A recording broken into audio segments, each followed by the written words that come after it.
देश भर में बने मौसमी सिस्टम।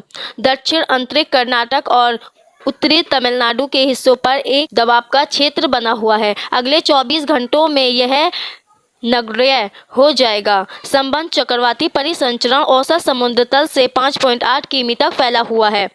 पूर्व मध्य अरब सागर के ऊपर एक गहरा निम्न दबाव का क्षेत्र समुद्र तल से 5.8 किमी ऊपर संबंध चक्रवाती परिसंचरण के साथ है। इसके आज शाम तक उसी क्षेत्र में डिप्रेशन में बदल जाने की उम्मीद है। एक तरफ रेखा पूर्व मध्य अरब सागर के ऊपर कम दबाव वाले क्षेत्र से जुड़े चक्रवाती परिसंचरण से उत्तरी महाराष्ट्र होते हुए मध्य प्रदेश के पश्चिमी हिस्सों तक फैली हुई है। एक अन्य तरफ रेखा दक्षिण अंतरिक्ष कर्नाटक और इससे सतह उत्तरी तमिलनाडु पर कम दबाव के क्षेत्र से जुड़े चक्रवाती परिसंचरण से लेकर तटीय आंध्र प्रदेश तक और ओडिशा तक फैली हुई है।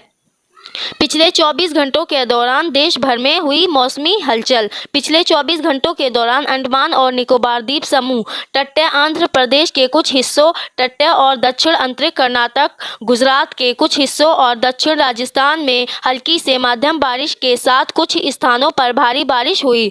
तमिलनाडु और तटीय ओडिशा, रायलसीमा, केरल, अंडमान और निकोबार द्वीप समूह के शेष हिस्सों और सौराष्ट्र और कच्छ के शेष हिस्सों में हल्की से मध्यम बारिश हुई। पूर्व राजस्थान, मध्य प्रदेश में कुछ हिस्सों, विदर्भ, मराठवाड़ा, मध्य महाराष्ट्र, छत्तीसगढ़ और उत्तर प्रदेश के कुछ हिस्सों में हल्की बारिश हुई। अगले 24 घंटों के दौरान मौसम की संभावित गतिविधि। अगले 24 घंटों के दौरान रायलसीमा, कर्नाटक के कुछ हिस्सों और तमिलनाडु के अलग अलग हिस्सों में हल्की से मध्यम बारिश के साथ 1-2 स्थानों पर भारी बारिश हो सकती है। केरल, तमिलनाडु के शेष हिस्सों, अंडमान और निकोबार द्वीप समूह, तटीय आंध्र प्रदेश, दक्षिण छत्तीसगढ़, कोंकण और गोवा, दक्षिण मध्य महाराष्ट्र, मराठवाड़ा और तेलंगाना के कुछ हिस्सों में हल्की से मध्यम बारिश संभव है।